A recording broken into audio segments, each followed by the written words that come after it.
Alright, what's up guys? My name is Zach and today I am driving a 1987 Toyota Corolla FX16. Up front is a 1.6 liter inline 4 and down below is a 5-speed manual transmission.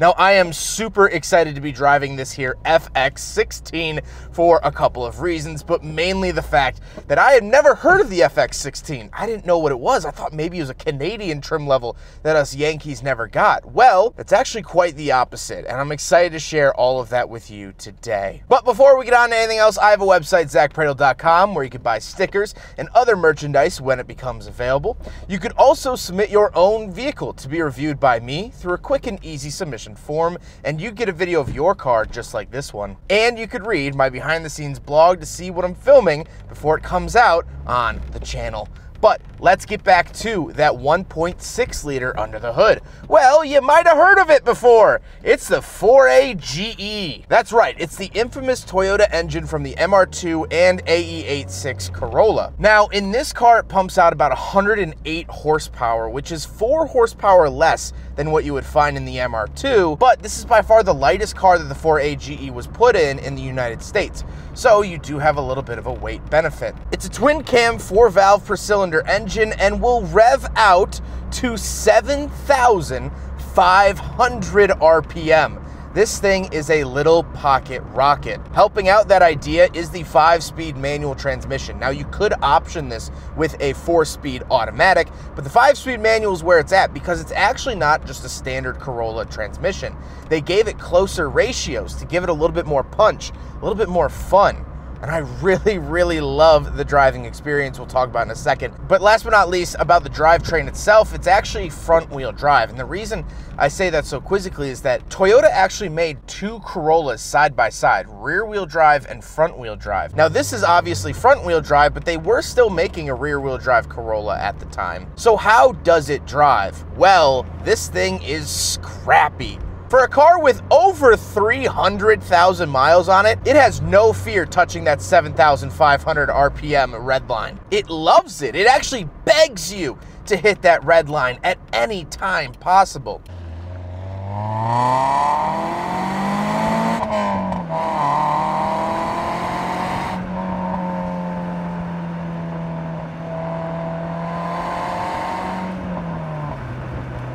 Now that does mean driving it around town at lower speeds, very unimpressive. But when you start beating up on it, it starts getting defensive. And when it gets defensive, it gets fun.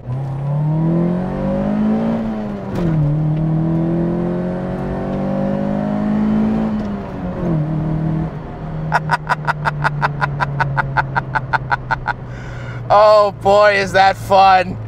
Oh, it's so scrappy. It's like, give me some more. And I will happily oblige.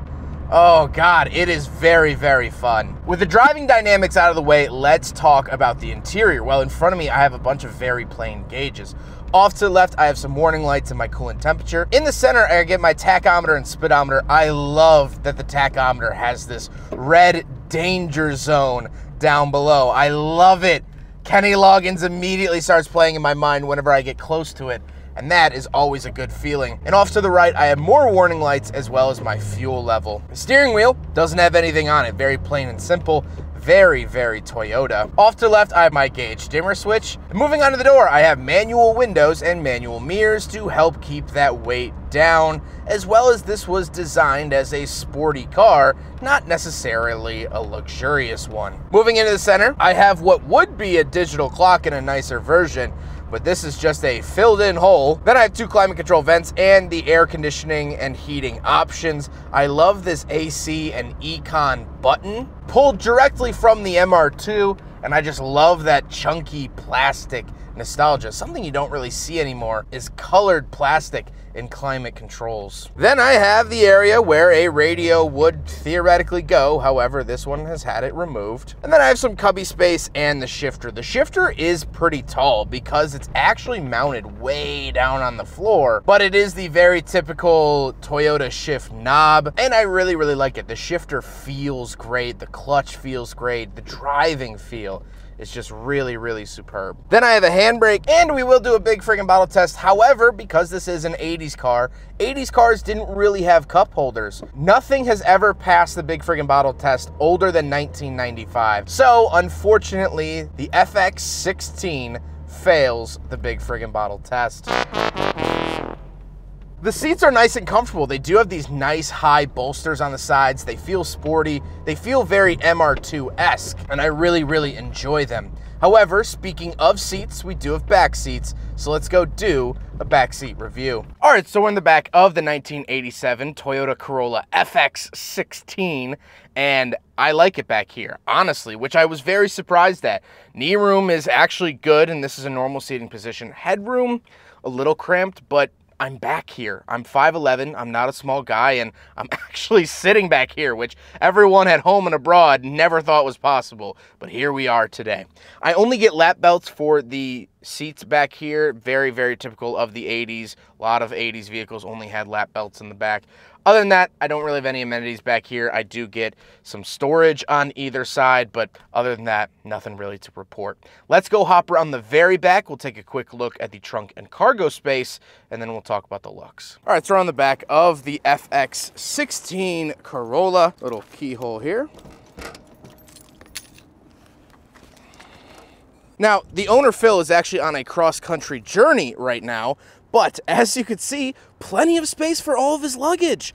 That's really, really cool to see. I absolutely love that. This is actually a great example of the fact that you can easily live with the amount of cargo space back here. I do like this privacy cover. I'm sure those are very hard to find, but I will close this up pretty soon here so it doesn't completely fill with snow. But honestly, I love the 3-door hatch. I really, really like that, and plenty of space like you just saw. Now we gotta talk about the looks, and I like the look of this little hatchback. I think it's proportioned really well. The back looks a little wonky. You could see the inspiration from the Tercel in this car. However, I think it still looks aggressive, and you just don't see much of these anymore. So it's always pleasurable to look at something that, well, you haven't seen in a long time. But with all that stuff out of the way, let's get on to my final thoughts. What do I think driving a Toyota Corolla FX16? Well, I don't think it's any surprise. The driving experience is amazing. The shifter is so clicky and notchy. I know exactly where I'm putting it at all times. There's no guesswork that goes into it. The engine is buzzy. It bounces off that 7,500 RPM red line, and it loves it.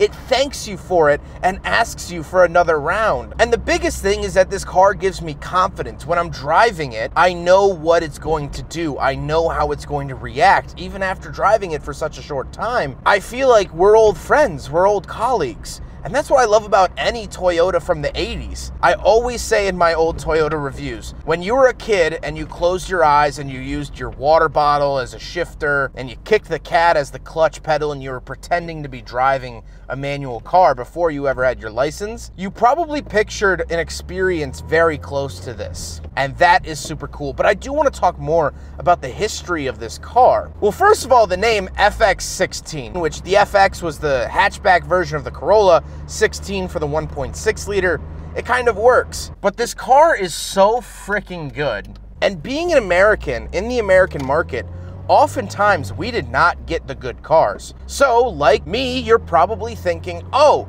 finally, Japan sent us something good. And you'd actually only be half correct, because this car was built here in the United States, out in Fremont, California, at the NUMMI manufacturing plant. So that's N-U-M-M-I, which was a manufacturing plant out in California. It was a joint venture between GM, an American automaker, and Toyota. And it was opened in 1984, and they built the Corolla, they built the Pontiac Vibe / Toyota Matrix, they built the Tacomas there for a while, they built the Geo Prisms there. And so this car was actually built on American soil. The NUMMI plant is very interesting to me because it was kind of the first joint venture between an American car maker and a Japanese one. You see, back in the 80s, we were still suffering from the effects of the oil crisis, so American manufacturers wanted to make small, efficient vehicles. That's where we got the Cadillac Cimarron, a 4-cylinder, 2-liter Cadillac. But the Americans honestly couldn't keep up with the Japanese. We just couldn't match what they were making. So in an effort to learn how the Japanese were so good, GM wanted to open a plant with them. GM would receive information on how they manufactured cars in hopes of GM making their process better, and Toyota would have their first ever domestic plant, and they would save money in import fees and taxes. So it was a win-win for each company. Up until 2010, when GM went bankrupt, they sold the plant actually to Tesla, and that's where most modern Teslas are built, if not down in Austin, Texas. So this was an American-built hot hatch, something that doesn't really come around all that much, even since this car debuted. And I find that incredibly interesting. Not to mention, I had no idea what the FX16 even was until I started doing research for this video. Huge, incredibly large thank you to Phil for letting me take out his FX16. Phil drove this car last night from New Jersey to Chicago, which is about 850 miles or 1,300 kilometers for those of you outside the US. So huge thank you to him for driving it all this way for me to review. That definitely doesn't go unnoticed, and I'm very appreciative. But I hope you guys enjoyed the video. Don't forget to rate the video, comment on the video, and subscribe if you really liked it. Take care, guys.